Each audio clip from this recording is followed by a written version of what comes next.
ദൈവത്തിന് സ്തോത്രം. ഗോൽഗോഥായിലെ അന്ധകാരത്തിൻ്റെ 3 മണിക്കൂറുകൾ എന്നതായി ടോപ്പിക്കിനെ കുറിച്ച് ഏതാണ്ട് 3 സന്ദേശങ്ങൾ നൽകുവാൻ തക്കവണ്ണം എളിയവനായ കർത്താവ് ബലപ്പെടുത്തി. By the grace of God, by God's grace, I've been able to speak to you about the 3 hours of darkness on Golgotha about 3 times now. വളരെ ആഴത്തിൽ പഠിക്കുവാനുള്ള ഒരു കോംപ്ലക്സ് ആയിട്ടുള്ള ഒരു ടോപ്പിക്കാണിത്. This is a very complex topic that we have to study. But this morning I would like to wind up this topic, or to put in other words, I would like to summarize the whole topic and conclude it once and for all. അതുകൊണ്ട് ഈ പകൽക്കാലം തിരുമേശയോടുള്ളതായ ബന്ധത്തിൽ നാം കടന്നു വന്നിരിക്കുമ്പോൾ ഇന്ന് സംസാരിക്കുന്ന ഓരോ വാക്കുകളും ദൈവജനത്തിന് അനുഗ്രഹമായി തീരട്ടെ എന്ന് കർത്താവിൽ ആഗ്രഹിക്കുന്നു, പ്രാർത്ഥിക്കുന്നു. This morning I pray that every word that is spoken is a blessing as we study this topic in relation to the Lord's table that is before us. എന്നെ കേൾക്കുന്ന ആരെങ്കിലും മലയാളത്തിൽ മത്തായിയുടെ സുവിശേഷം 27-ാം അധ്യായം 45-ഉം 46-ഉം വാക്യങ്ങൾ വായിക്കണമെന്ന് അപേക്ഷിക്കുന്നു. Let us turn to Matthew chapter 27 verse 45 and 46.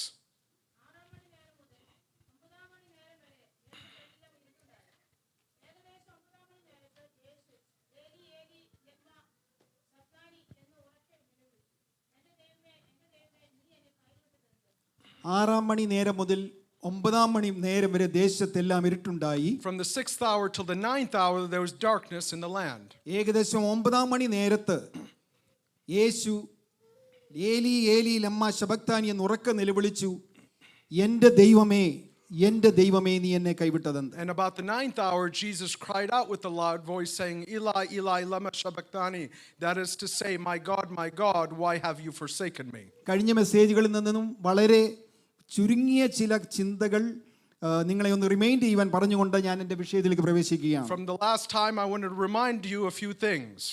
ഈ അധ്യായത്തിലെ 45, 51, 52 എന്നീ വാക്യങ്ങളിൽ കൂടെ കടന്നു പോകുമ്പോൾ 6 അത്ഭുതങ്ങളെ കുറിച്ച് നാം വായിക്കുന്നു. When you go through this chapter verses 45, 46, 50 and 52, there are 6 miracles.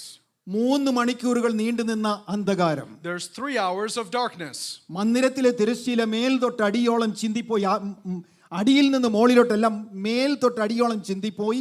ഏകദേശം 4 ഇഞ്ച് തിക്നെസ് ഉള്ളതായ തിരശ്ശീലയാണ് അപ്രകാരം കീറപ്പെടുവാൻ തക്കവണ്ണമിടയായത്. That inner veil that was in the temple did not tear from the top to up, but from the bottom to up, but it tore from the top to the bottom. It was about a 4-inch thickness cloth that tore. ഭൂമി കുലുങ്ങി, പാറകൾ പിളർന്നു. We see that the earth shook and rocks were broken open. കല്ലറകൾ തുറന്നു, നിദ്ര പ്രാപിച്ച വിശുദ്ധന്മാരുടെ ശരീരങ്ങൾ പലതും ഉയർത്തെഴുന്നേറ്റു. And we read that the graves were open and many who had died were risen up. ഈ 6 അത്ഭുതങ്ങളിൽ തിരുവചനത്തിന്റെ അടിസ്ഥാനത്തിൽ ഏറ്റവും മർമ്മപ്രധാനമായ അത്ഭുതം എന്ന് പറയുന്നത് ഗോൽഗോഥായിലെ അന്ധകാരത്തിന്റെ 3 മണിക്കൂറുകളാണ്. And so out of all these miracles that are happening, the one with the most depth is those 3 hours of darkness on Calvary. നമ്മുടെ ഭാഷയിൽ പറഞ്ഞാൽ രാവിലെ 9-ാം മണി നേരത്ത് കർത്താവ് ക്രൂശിക്കപ്പെട്ടു.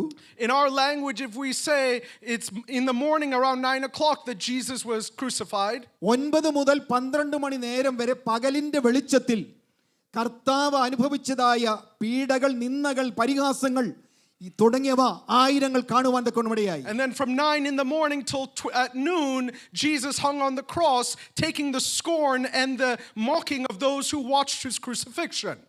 കർത്താവ് അനുഭവിച്ചതായ പീഡനങ്ങളും കഷ്ടാനുഭവങ്ങളും ലോകം മുഴുവനും കാണണമെന്ന് പിതാവായ ദൈവം ആഗ്രഹിച്ചതിന് ഒരൊറ്റയൊരു കാരണം മാത്രമേ ഉള്ളൂ. And there was only one thing that God the Father wanted to see, for the whole world to see, that his son hanging on the cross. അത് കണ്ടില്ലായിരുന്നുവെങ്കിൽ ഗോൽഗോഥായിൽ നടന്നത് വെറും നാടകമായിരുന്നു എന്നും ഇരുളിന്റെ മറവിൽ നടന്ന തട്ടിപ്പുകളാണെന്നും ഈ ലോകത്തിലെ മനുഷ്യർ അപവാദം പറയുമായിരുന്നു. And if Jesus had not hung on the cross in broad daylight, the world would have said this whole thing was a performance had it been in complete darkness.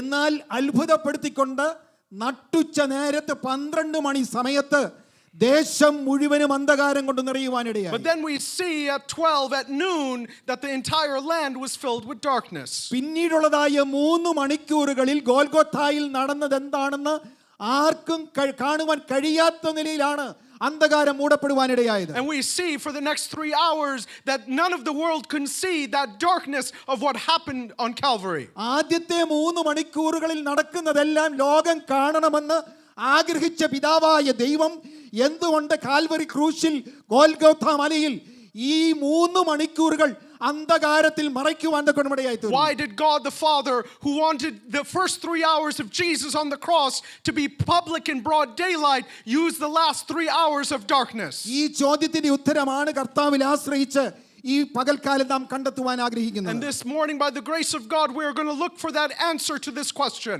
ഈ അന്ധകാരം എന്താണെന്ന് ചില അഭിപ്രായങ്ങളുണ്ട്. There are many opinions on why this darkness or where this darkness is from. Sahara മരുഭൂമിയിൽ നിന്നും ശക്തിയേറിയതായ Mediterranean കാറ്റടിക്കുമ്പോൾ പൊടിപടലങ്ങൾ പറന്ന് ഈ സൂര്യനെ മൂടുവാൻ തക്കവണ്ണമായും അതിനെ അവർ പറയുന്നത് ലോക്കൽ സിറോക്കോ എന്നാണ്.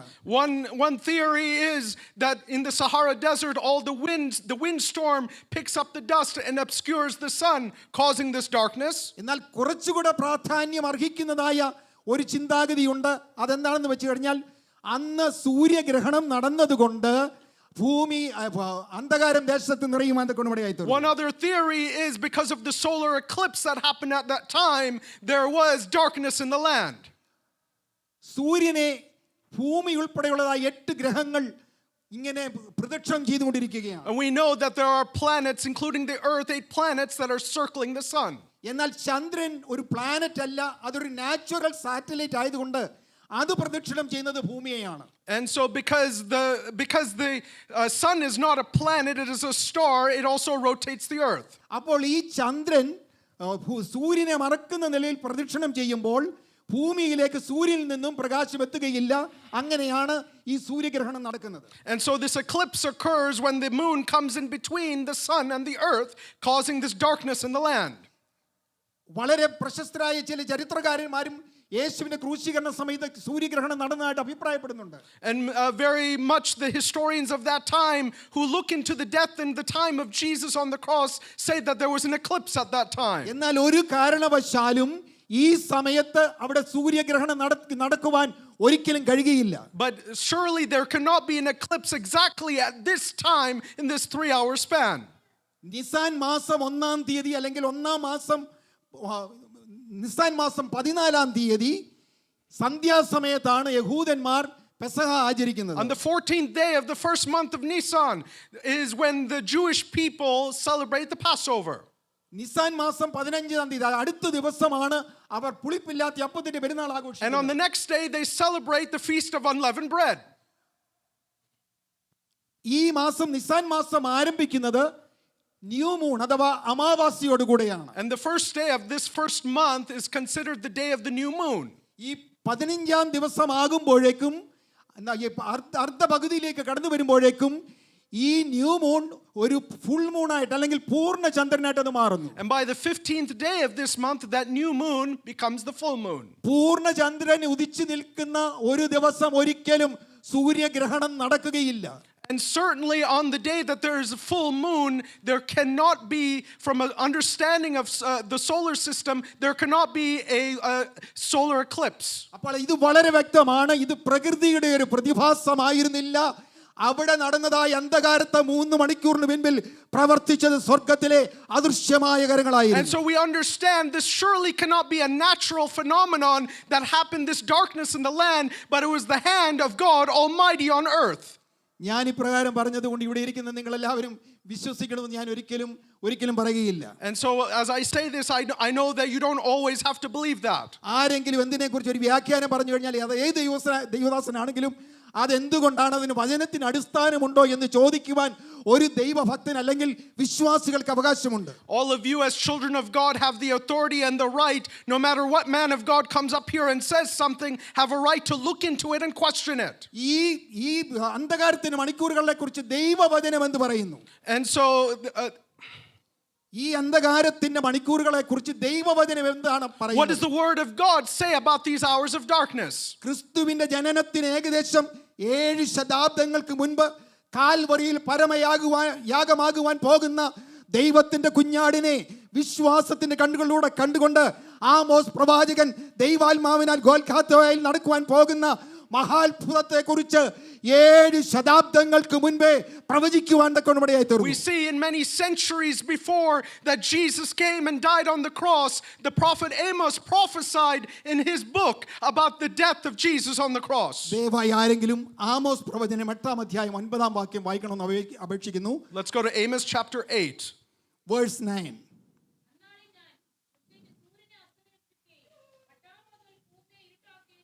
ഒരു മിനിറ്റ് നമ്മളൊന്ന് നിന്ന് ചിന്തിക്കണം. Let's think about that for 1 second. Amos പ്രവാചകനോട് യഹോവയായ ദൈവം സംസാരിച്ചു കൊണ്ടിരിക്കുന്ന സംഭാഷണമാണ് ഇതിന്റെ പശ്ചാത്തലം. And the background of this passage is the Lord is speaking in a mystery to the prophet Amos. 9-ാം വാക്യത്തിൽ വരുമ്പോൾ യഹോവയായ ദൈവം ആമോസിനോട് പറയുകയാണ്, അന്നാളിൽ ഞാൻ ഉച്ചയ്ക്ക് സൂര്യനെ അസ്തമിപ്പിക്കും. And this is what the Lord tells him, and that day I will make the sun go down at noon. കൃത്യം അതുപോലെ തന്നെ ഗോൽഗോഥായിൽ നടന്നു. And we see that is exactly what happened on Calvary. 12 മണി നേരത്തെ നട്ടുച്ചയ്ക്ക് സൂര്യനെ സ്വർഗ്ഗം അസ്തമിപ്പിക്കുവാൻ And we തക്കവണ്ണമായി. see at the brightest height of the day at noon, the sun came down on Calvary. അടുത്ത ഭാഗം ഈ പ്രസ്താവനയെ അരക്കിട്ട് ഉറപ്പിക്കുകയാണ്.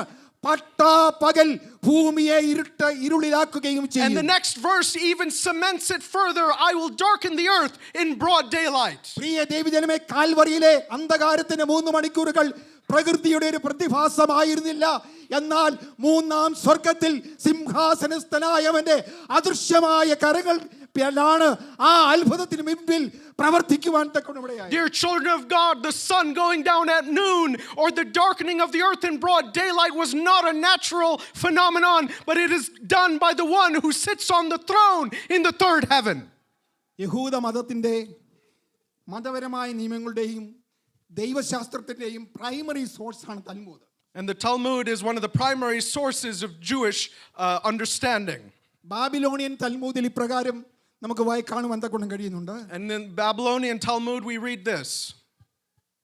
പ്രവാസികളായി ബാബിലോണിൽ അധിവസിച്ചിരുന്ന യഹൂദ റബിമാർ, The rabbis that were taken captive to Babylon, അവർ ഇപ്രകാരം രേഖപ്പെടുത്തിയിരിക്കുന്നു: അപ്രതീക്ഷിതമായ സമയത്ത് സൂര്യൻ ഇരുണ്ടുപോയാൽ ഒരു വലിയ ദുരന്തം ഉണ്ടാകുവാൻ പോകുന്നു എന്ന സൂചനയാണ് അത് നൽകുന്നത് എന്നാണ് ബാബിലോണിയൻ തൽമൂദിൽ റബിമാർ അഭിപ്രായപ്പെടുന്നത്. So in the Babylonian Talmud, the rabbis that were there captive believed that at any point if the sun failed in broad daylight to show its light, it would be showing or indicating that a great calamity was coming.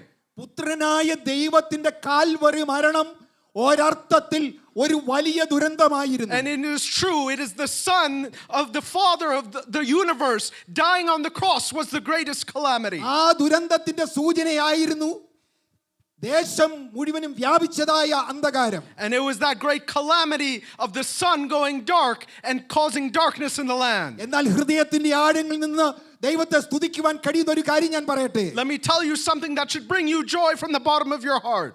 അന്ധകാര ശക്തിക്ക് ഒരു കാലത്ത് അടിമപ്പെട്ട് ജീവിച്ചിരുന്നതായ നമുക്ക് ആ ദുരന്തം ദൈവത്തിന്റെ കരുണയാലും അളവറ്റ കൃപയാലും അത് അനുഗ്രഹമായി മാറുവാൻ തക്കവണ്ണമിടയായി. But we who were once in darkness, because of the darkness in that land at that time, it became a point of grace for us. ദൈവപുത്രനായ ക്രിസ്തുവിന്റെ ഹൃദയഭേദകമായ മരണം കാരണം കുഞ്ഞാടാം ദൈവത്തിന്റെ പരിശുദ്ധ രക്തത്താൽ ഒരു യോഗ്യതയുമില്ലാതായി നമുക്ക് വീണ്ടെടുപ്പ് പ്രാപിപ്പാൻ ആ ദുരന്തം കാരണമായി. Because of the calamity of the Son of God dying on the cross and shedding his blood for us, we have salvation. എന്തുകൊണ്ട് ദൈവം ഈ അത്ഭുതം ചെയ്തു? Why did God do this miracle? സൃഷ്ടിയുടെ ആരംഭത്തിൽ, from the beginning of time, വെളിച്ചമുണ്ടാകട്ടെ എന്ന് കൽപ്പിച്ച് വെളിച്ചത്തിന് switch or കർമ്മം നിർവഹിച്ചതായ ദൈവം, the God who said let there be light, അതേ ദൈവം കാൽവരി മലമേൽ അവൻ ആ വെളിച്ചത്തെ സ്വിച്ച് ഓഫ് ചെയ്ത് ആ കർമ്മം നിർവഹിക്കുകയാണ് അവിടെ ഉണ്ടായത്. We see that the same God who said at the beginning of time let there be light is the same God who switched off the light for those 3 hours on Calvary. ദൈവം എന്തുകൊണ്ട് ഈ അത്ഭുതം ചെയ്തു എന്നുള്ളതിന് ഏറ്റവും പ്രബലമായ ഒരു പ്രധാനപ്പെട്ടതായ ഒരു അഭിപ്രായമുണ്ട്. And there's a big reason and a big opinion on why God did this. ആദിയിൽ വചനമുണ്ടായിരുന്നു, വചനം ദൈവത്തോടു കൂടി ആയിരുന്നു, വചനം ദൈവമായിരുന്നു. ആ കർത്താവ് തകർക്കപ്പെടുവാൻ പോയപ്പോൾ അത് കാണുവാൻ പിതാവിന് കഴിഞ്ഞില്ല, അല്ലെങ്കിൽ മറ്റാരും കാണുവാൻ അവിടുത്തെ ഇഷ്ടപ്പെട്ടില്ല. അതുകൊണ്ടാണ് അന്ധകാരം കൊണ്ട് പുത്രനായ ദൈവത്തെ മറയ്ക്കുവാനിടയായത്. And one thought is that that same God who in the beginning was the Word, and the Word was with God, and the Word was God, when he hung on the cross, the earth was covered with darkness, so no one should see his final cries. അങ്ങനെയാണെങ്കിൽ ആ ക്രൂശീകരണത്തിന്റെ പ്രാരംഭ 3 മണിക്കൂറുകളിൽ പിതാവായ ദൈവം എന്തുകൊണ്ട് അത് മറച്ചില്ല? Then if that is the reason, why did not God hide those first 3 hours when Jesus hung on the cross in broad daylight? ദൈവത്തിന്, ഒരു പിതാവായ ദൈവത്തിന് പുത്രനോട് ഒരു സഹതാപവും തോന്നിയില്ല. Why didn't God the Father have any compassion on the Son? നമുക്കറിയാം, അങ്ങനെ ദൈവത്തിന് എന്തെങ്കിലും സഹതാപം ഉണ്ടായിരുന്നെങ്കിൽ പുത്രനായ ദൈവം ഇപ്രകാരം നിലവിളിക്കുമായിരുന്നില്ല. We know that if God had such compassion on his Son like that, Jesus would not cry out from the cross like he did. കേൾക്കണം, ഏകദേശം 9 മണി നേരത്ത് യേശു ഏലി ഏലി ലമ്മാ ശബക്താനി, എൻ്റെ ദൈവമേ എൻ്റെ ദൈവമേ നീ എന്നെ കൈവിട്ടതെന്ത്? We see Jesus crying out at the 9th hour with a loud voice, my God, why have you forsaken me? സ്വർഗത്തിലെ ദൈവത്തിന് അല്പമെങ്കിലും പുത്രനോട് കരുണയുണ്ടായിരുന്നെങ്കിൽ ഒരിക്കലും പുത്രനായ ദൈവം ഹൃദയം തകർന്ന് ഈ നിലയിൽ നിലവിളിക്കുമായിരുന്നു. And if God the Father had any compassion on his Son hanging on the cross, would Jesus cry out like this to his Father? അപ്പോൾ വളരെ വ്യക്തമാണ്, പിതാവായ ദൈവം തന്നെയാണ് ഈ അത്ഭുതത്തിന് പിൻപിൽ പ്രവർത്തിച്ചത്. And we understand very clearly that this miracle of darkness in the land was clearly orchestrated by the Father. അപ്പോൾ ഇത് ആരുടെയെങ്കിലും ഭാവനയിൽ തിരുവചനത്തിൽ എഴുതി വെച്ചതായ ഒരു കാര്യമല്ല ഈ അന്ധകാരത്തിന് 3 മണിക്കൂർ. These 3 hours of darkness are not coming out of anyone's imagination. Synoptic ഗോസ്പലുകളായ മത്തായി, മർക്കോസ്, ലൂക്കോസ് എന്നീ സുവിശേഷങ്ങളുടെ രചയിതാക്കളായ ഈ 3 വ്യക്തികൾ എഴുതിയിട്ടുള്ളതായ ആ പരാമർശനങ്ങൾ, അതിനകത്ത് ഒരു അണുവിട ഒരു മാറ്റം ഉണ്ടായിട്ടില്ല, പരസ്പര വിരുദ്ധമായിട്ടൊന്നും ഇല്ല എന്നതുകൊണ്ട് നമുക്കിത് ഏറ്റെടുക്കുവാൻ തക്കോണം കഴിയും. We read throughout the synoptic gospels, which are Matthew, Mark, and Luke, that the authors of all 3 gospels use the exact same wording when they are describing this moment. ഈ 3 സുവിശേഷകരും വളരെ ലളിതമായ ഭാഷയിൽ വ്യക്തമാക്കി, ഗോൽഗോഥായിൽ യേശുവിനെ ക്രൂശിച്ച ദിനം നട്ടുച്ച നേരത്ത് ദേശമെങ്ങും 3 മണിക്കൂറുകൾ നീണ്ടു നിൽക്കുന്ന അന്ധകാരത്താൽ വ്യാപിക്കപ്പെടുന്നു. And all 3 of these gospels specifically write in very simple terms that while Jesus hung on the cross, after 3 hours of daylight, there were 3 hours of darkness. ഈ സംഭവത്തെ കുറിച്ച് നാം ഇപ്പോൾ കേട്ടതായ പ്രവചനമാണ്. പഴയ നിയമത്തിൽ ഒരു പ്രവചനമുണ്ട്, അന്നാളിൽ ഞാൻ ഉച്ചയ്ക്ക് സൂര്യനെ അസ്തമിപ്പിക്കുകയും പട്ടാപ്പകൽ ഭൂമിയെ ഇരുട്ടാക്കുകയും ചെയ്യും. And that is the prophecy we read from the book of Amos, that I will make the sun go down at noon and I will darken the earth in broad daylight. എന്നാൽ ഞാൻ ഈ നിമിഷം focus ചെയ്യുവാൻ പോകുന്നത് നമ്മുടെ കർത്താവ് തൻ്റെ പരസ്യ ശുശ്രൂഷയോടുള്ള ബന്ധത്തിൽ ഈ ഭൂമിയിലായിരുന്നപ്പോൾ ഈ അന്ധകാരത്തിന് മണിക്കൂറുകളെ കുറിച്ച് എവിടെ ഒരു പരാമർശനമെങ്കിലും ചെയ്തിട്ടുണ്ടോ? And so now I want you to come with me, and as we're going to study that whether Jesus mentioned about these 3 hours of darkness in his public ministry on earth. നമ്മുടെ കർത്താവിന്റെ പരസ്യ ശുശ്രൂഷയോടുള്ള ബന്ധത്തിൽ അടയാളങ്ങളുടെ ആരംഭമായി കാനാവിലെ കല്യാണത്തിന് അവിടെ വീഞ്ഞു ഇല്ലാതെ വന്നതായ വേളയിൽ മാതാവായ മറിയയോട് കർത്താവ് പറയുന്നുണ്ട്, എൻ്റെ നാഴിക ഇതുവരെയും വന്നിട്ടില്ല. We read that in his first miracle in Cana of Galilee, when Jesus was at the wedding feast and turning water into wine, that he turns to his mother and says, "Woman, my hour has not yet come." കർത്താവ് ഈ ഭൂമിയിലായിരുന്നപ്പോൾ അവനെ കൈവെക്കുവാനും അവനെ ഇല്ലാതെയാക്കുവാനുമുള്ള നിരവധി സന്ദർഭങ്ങൾ ഉണ്ടായിട്ടുണ്ട്. While Jesus was on this earth, there were many opportunities for people to try to harm him.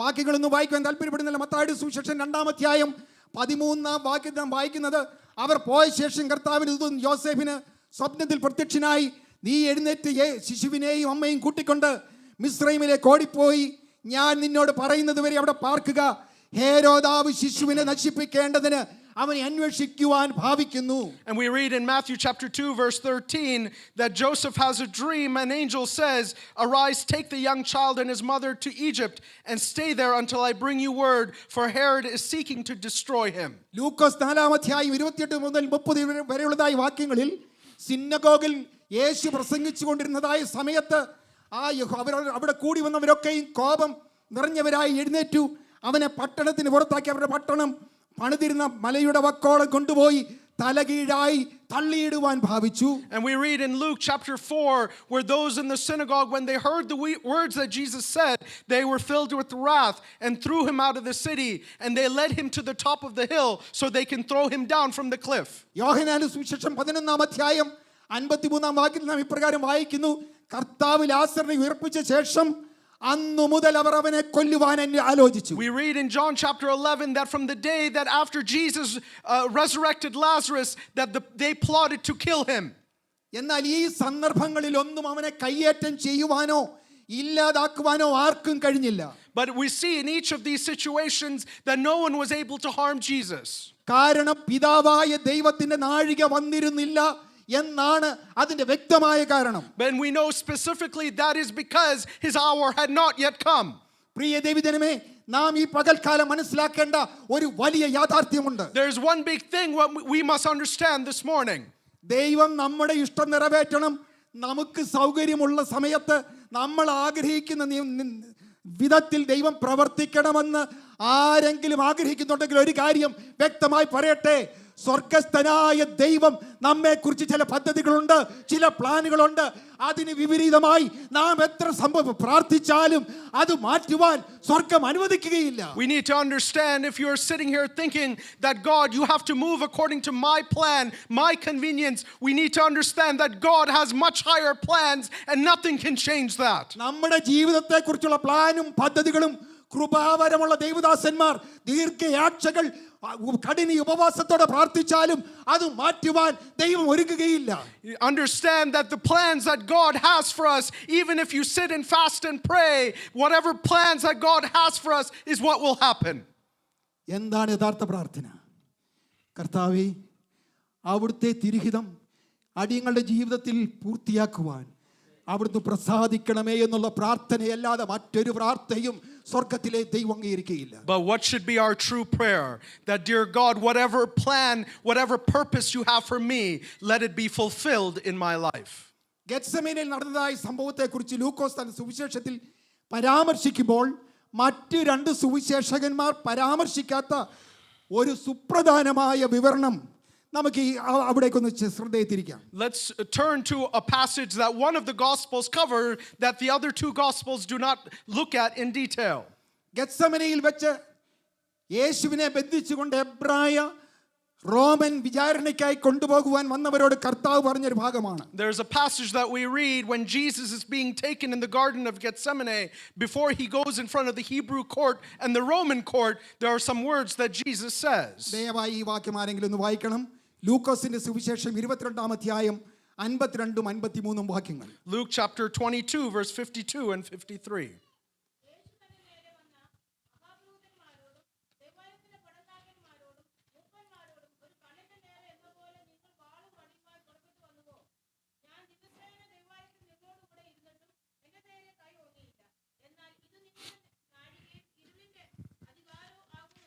ആ വാക്യത്തിന്റെ അവസാന ഭാഗം ഞാൻ ഒന്നുകൂടെ എംഫസൈസ് ചെയ്ത് ഉദ്ധരിക്കുവാൻ താല്പര്യപ്പെടുകയാണ്.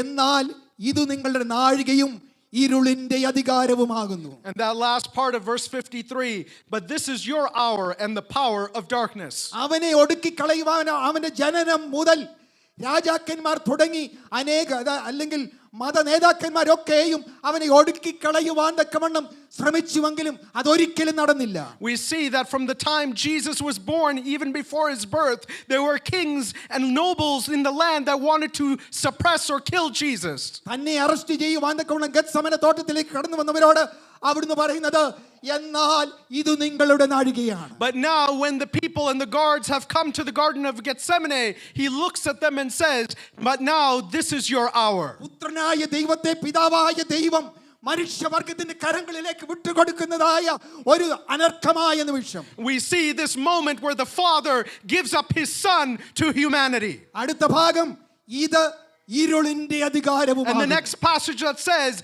this is the power of darkness. Calvary മലയിൽ 3 മണിക്കൂർ നീണ്ടു നിന്നതായ അന്ധകാരത്തിന്റെ ആ നിമിഷങ്ങളിലേക്ക് വിരൽ ചൂണ്ടുകയാണ് ഇരുളിന്റെ അധികാരം എന്നതായ പദപ്രയോഗം. And those hours of darkness, by this reference that says the power of darkness, is pointing at those 3 hours of darkness on the cross. ലോകത്തിൽ വന്നിട്ടുള്ളതായ സകല മഹാന്മാരും ഈ ഭൂമിയിൽ കടന്നു വന്നത് സ്വപ്ന സാമ്രാജ്യങ്ങൾ പണിതുയർത്തുവാനാണ്. And every great man that has come into this world is there to build up some great kingdom.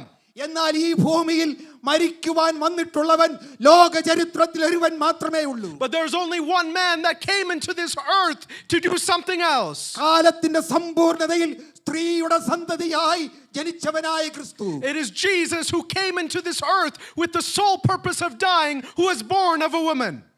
മരിക്കാൻ വേണ്ടി വന്നവനാണെങ്കിൽ എങ്ങനെയെങ്കിലും മരിച്ചു തീർത്താൽ പോരെ എന്ന് ചിലർ ചിന്തിച്ചേക്കാം. Some of you may think is if he's coming just to die, shouldn't he just die anyhow, anyway? വഴിയേ പോയ ആരുടെയെങ്കിലും കയ്യാൽ വെറുതെ മരിക്കുവാൻ വന്നവനല്ല നമ്മുടെ കർത്താവ്. He did not come to simply die along the road. നൂറ്റാണ്ടുകളായി പ്രവാചകന്മാർ പ്രവചിച്ച പ്രകാരം മനുഷ്യവർഗത്തിന്റെ പാവങ്ങളെ ചുമന്നുകൊണ്ട് കാൽവറിയിൽ മരിക്കുവാൻ വന്നതായ പുത്രനായ ദൈവം. And he, as the prophets prophesied centuries before, he came to die on the cross for the sins of humanity. സകല മനുഷ്യവർഗത്തിനും വേണ്ടി ഒരിക്കലായ യാഗമായി അവിടുന്ന് കാൽവറിയിൽ തകർക്കപ്പെടുവാനിടയായി. He was broken and destroyed on Calvary as a one-time sacrifice for humanity. ഇനിയും കാൽവറിയിലെ 3 മണിക്കൂറുകളെ കുറിച്ച് കർത്താവ് പറഞ്ഞതായ ഒരു സുപ്രധാനമായ രേഖ കൂടിയുണ്ട്. And there's one more thing that Jesus said in those 3 hours of darkness. യോഹന്നാന്റെ സുവിശേഷം 9-ാം അധ്യായം 4-ാം വാക്യം. John chapter 9 verse 4.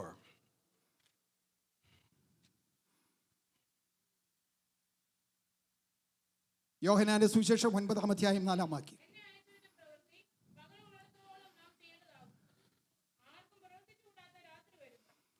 ഈ വാക്യം നമ്മളൊന്ന് നിന്ന് ചിന്തിക്കണം.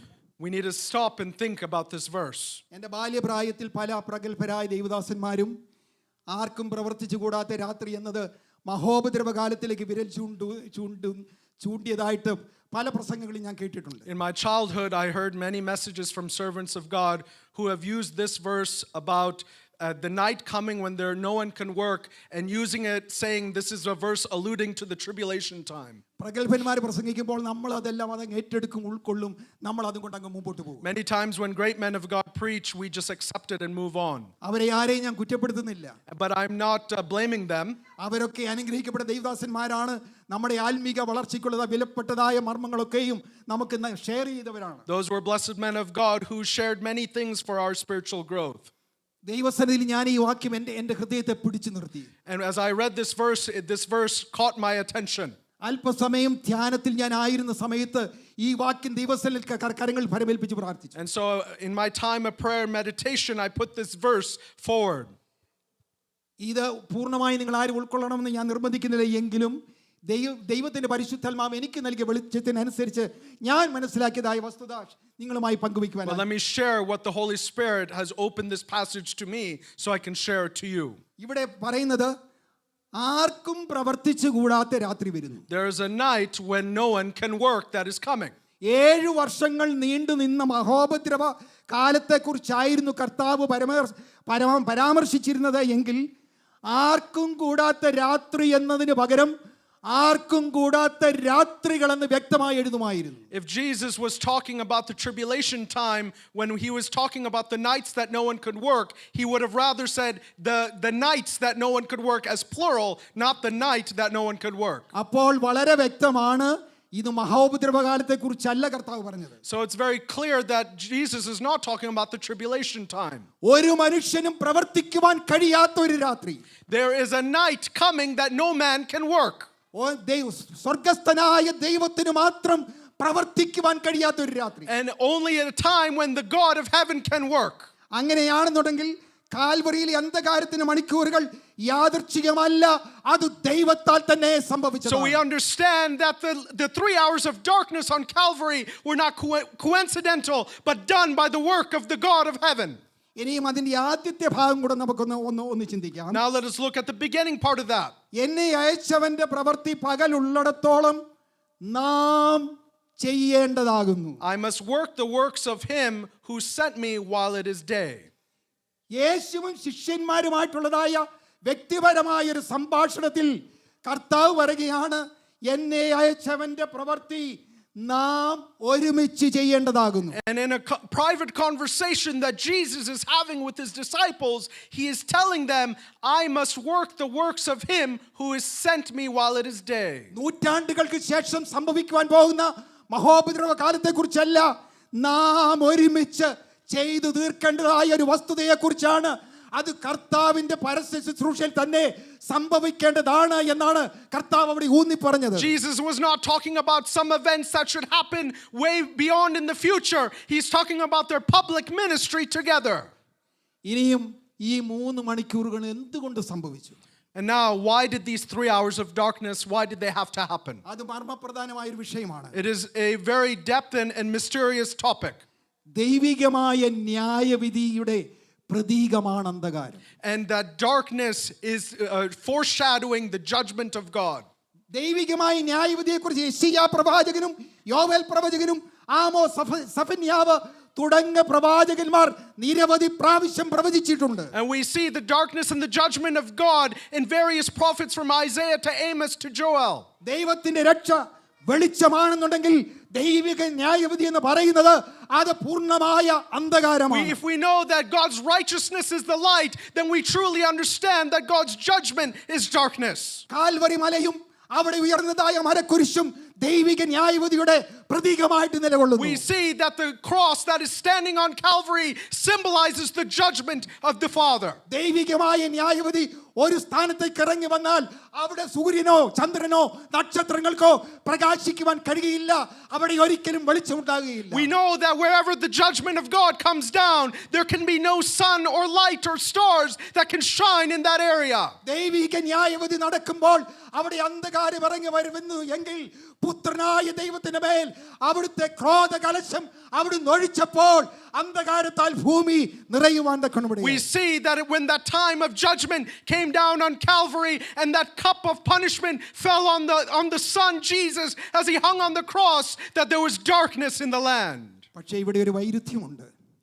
ഇവിടെ ന്യായവിധിയിലൂടെ കടന്നുപോയത് പാപം ചെയ്ത് ദൈവതേജസ് നഷ്ടപ്പെടുത്തിയ മനുഷ്യവർഗമല്ല, എന്നാൽ ന്യായവിധിക്കടിമയായത് പാപമെന്തെന്നറിയാത്ത ഊനമില്ലാത്തതായ ദൈവത്തിന്റെ കുഞ്ഞാണ്. But we see here this man that is hanging on the cross is not being punished because of sin or something that he committed, but he's hanging on the cross in complete innocence because he did not know what sin was. ഊനമില്ലാത്ത ഈ കുഞ്ഞാടിനെ കുറിച്ച് എന്താണ് തിരുവചനം പറയുന്നത്? What does the word say about this lamb without blemish?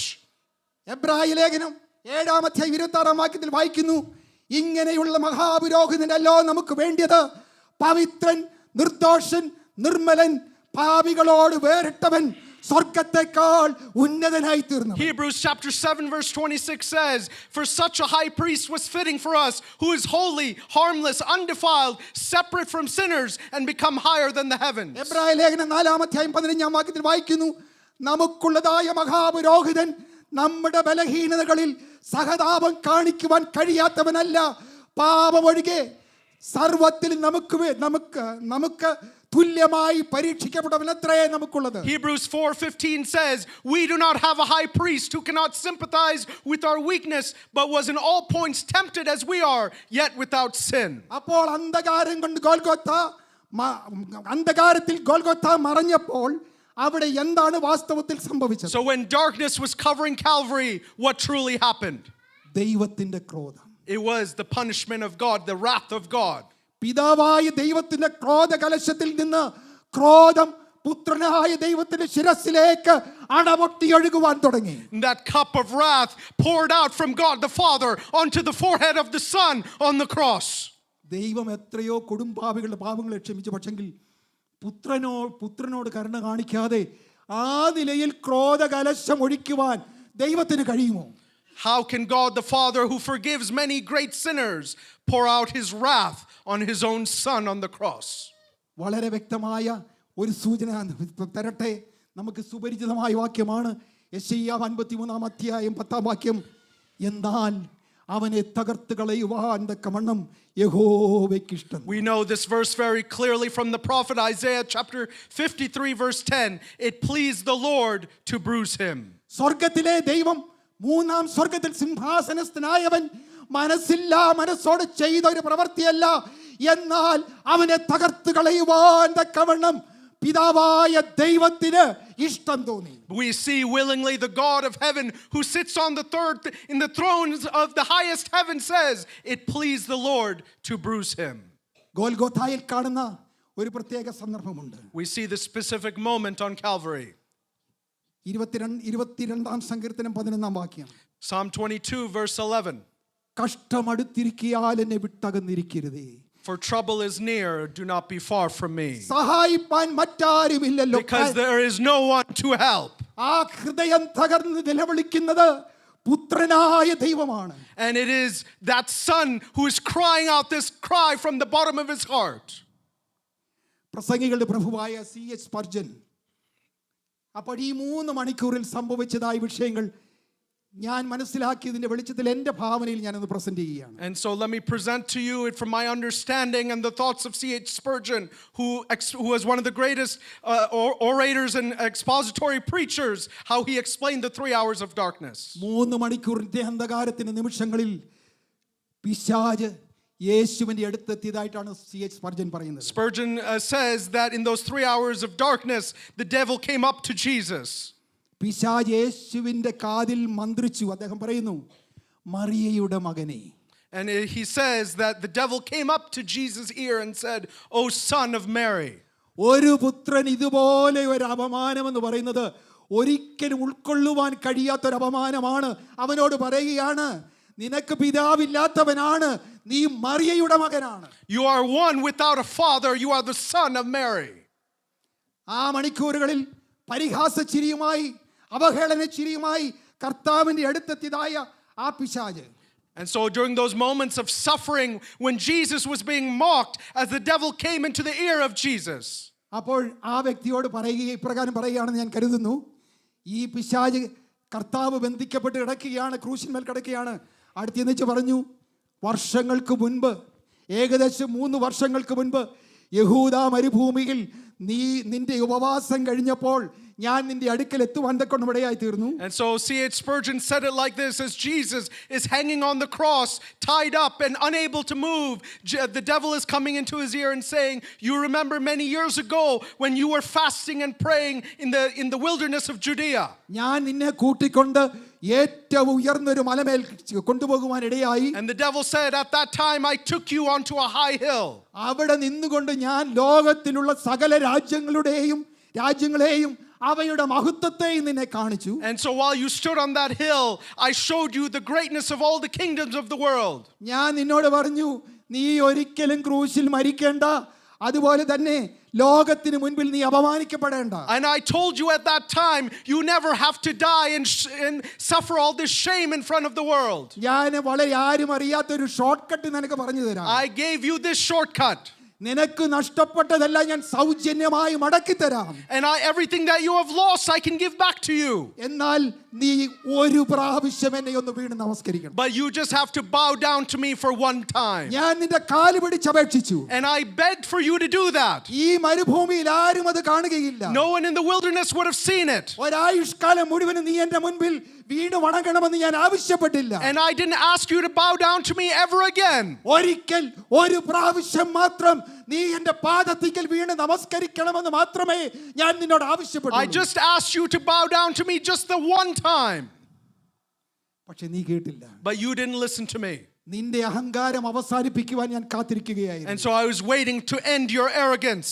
ഇപ്പോൾ അവസരം കിട്ടി. Now I have that opportunity. നീ ക്രൂശിൽ ബന്ധിക്കപ്പെട്ട് കിടക്കുകയാണ്. As you lie and as you are nailed to this cross. നിന്റെ സ്നേഹസമ്പന്നനായ പിതാവായ ദൈവം പോലും നിന്നെ കൈവിട്ടു. Even the God that loved you has forsaken you.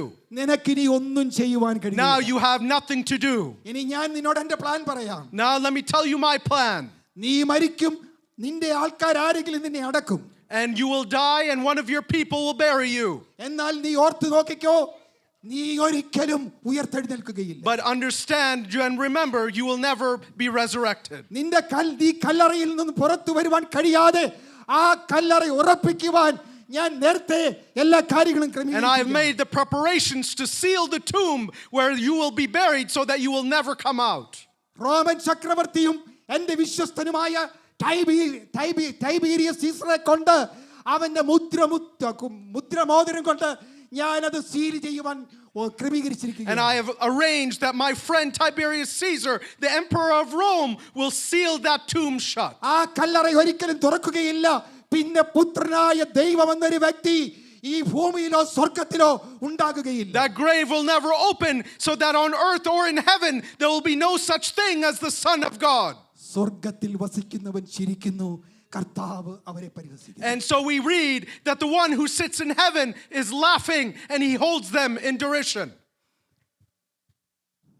പൊട്ടിച്ചിരിച്ച് ആഘോഷിച്ചു കൊണ്ടിരുന്ന അന്ധകാര ശക്തിയുടെയും അത് അവന്റെ അനുചരന്മാരുടെയും ആ സന്തോഷം തകർത്തുകൊണ്ട് മൂന്നാം നാളിൽ റോമൻ കൈസറുടെ ഇമ്പീരിയൽ മുദ്രയെ തകർത്തുകൊണ്ട് നമ്മുടെ വാഴ്ത്തപ്പെട്ട കർത്താവ് ഉയർത്തെഴുന്നേറ്റു. But we understand that our beloved Jesus on the third day rose again, breaking that seal of Caesar that was closing that tomb that he lied in. ഞാൻ എൻ്റെ ഭാഗം ഈ വചന ശുശ്രൂഷ അതിൻ്റെ എളുപ്പം അവസാനിപ്പിക്കുകയാണ്. And let me close my words here. നമ്മുടെ വാഴ്ത്തപ്പെട്ട കർത്താവ് മരിക്കുവാൻ പോകുന്നതിൻ്റെ അവസാന നിമിഷങ്ങളിൽ അവൻ ഇപ്രകാരം പറഞ്ഞു, ടെറ്റലസ്റ്റായി. അതൊരു ഗ്രീക്ക് പദമാണ്. അതിൻ്റെ അർത്ഥം സകലവും നിവൃത്തിയായി. And we know that Jesus in those last few minutes on the cross said these words, it is finished. ഒരു കുറ്റവാളി, ഗ്രീക്കിൽ അന്ന് നമുക്ക് കാണുവാൻ കഴിയും, ഒരു കുറ്റവാളി കുറ്റം ചെയ്ത് അവൻ്റെ തടവ് ശിക്ഷ അനുഭവിച്ചതിന് ശേഷം പുറത്തേക്ക് പോകുന്നതിന് മുൻപ് അവൻ്റെ ഔദ്യോഗിക രേഖകളിൽ അധികാരികൾ ഇപ്രകാരം രേഖപ്പെടുത്തും. And we know that when a prisoner is released after serving his sentence, it is written in his records as he's leaving the prison. Tetelestai, sentence fully served. And the term that is used is, it is finished, the sentence is fully served. എബ്രായ Roman വിചാരണകൾ മുതൽ മൂന്നാം നാൾ അവൻ കല്ലറയിൽ നിന്ന് ഉയർക്കുന്നത് വരെ അവിടുന്ന് ഒരർത്ഥത്തിൽ ബന്ധനസ്ഥനായിരുന്നു. And so in many ways, in understanding the culture and the time, that when before he was resurrected, he was held in the grave. കുരിശിന്മേൽ അവൻ ആ ആണികളാൽ തറയ്ക്കപ്പെട്ട് ഒരു ബന്ധനാവസ്ഥയിലായിരുന്നു. He was in bondage on the cross and held by the nails directly to the cross.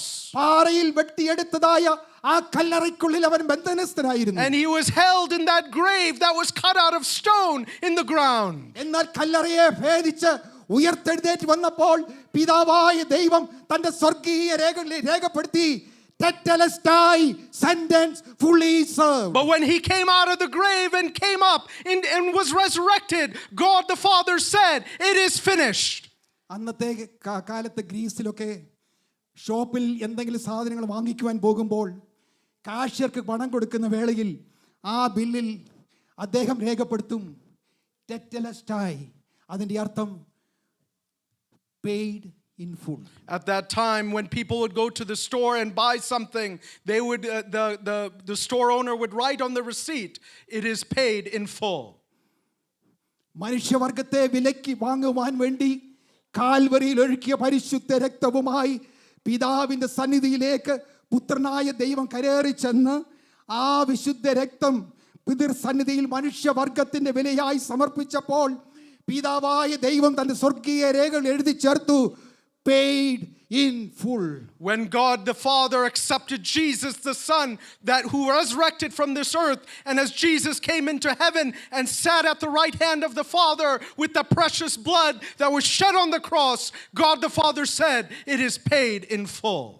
എവിടെയെങ്കിലും ഒരു ഘോര യുദ്ധം നടക്കുമ്പോൾ ആ യുദ്ധത്തിൽ ഒരു രാജ്യം ജയിച്ചാൽ അവിടുത്തെ അധികാരികൾ വിധി എഴുതും, Tetelestai, battle is won, the war is over.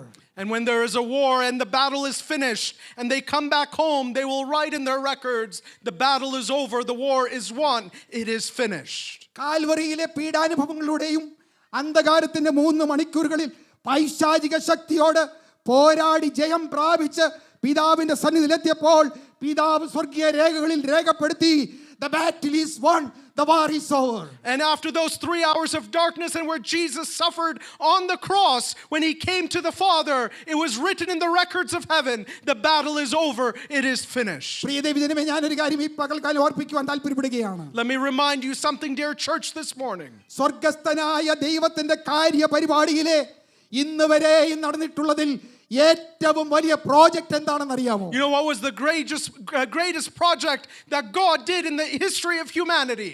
കൊലോസ്യർ 1:13 നാം വായിക്കുന്നു, നമ്മെ ഇരുട്ടിന്റെ അധികാരത്തിൽ നിന്ന് വിടുവിച്ച് തന്റെ സ്നേഹസ്വരൂപനായ പുത്രന്റെ രാജ്യത്തിലാക്കി വെച്ചതായ ദൈവത്തിന്റെ കൃപ. And it is the grace of God that delivered us from the darkness of his age. മറ്റു പ്രോജക്റ്റുകളൊക്കെ ദൈവത്തിന് അത്ര വിലയുള്ളതായിരുന്നു. And there was no other project that God had other than saving us from the darkness of this age. ദൈവത്തിന്റെ ഏറ്റവും വലിയ project ഒരു കാലത്ത് പാപികളും ദോഷികളും ദൈവത്തിന്റെ ശത്രുക്കളുമായിരുന്ന നമ്മെ മടക്കി കൊണ്ടുവന്ന് വീണ്ടെടുത്ത് നമ്മെ നമുക്കുന്നതമായ സ്ഥാനം നൽകി മാനിക്കുക എന്നതാണ്. And the greatest project that God had was to deliver us from the power of darkness and convey us into the kingdom of his son. കാൽവരിയിൽ ആ ഘോര യുദ്ധം നടന്നു. And on Calvary that war happened. The battle is won and the war is over. And we know that at Calvary the battle was won and the war is over.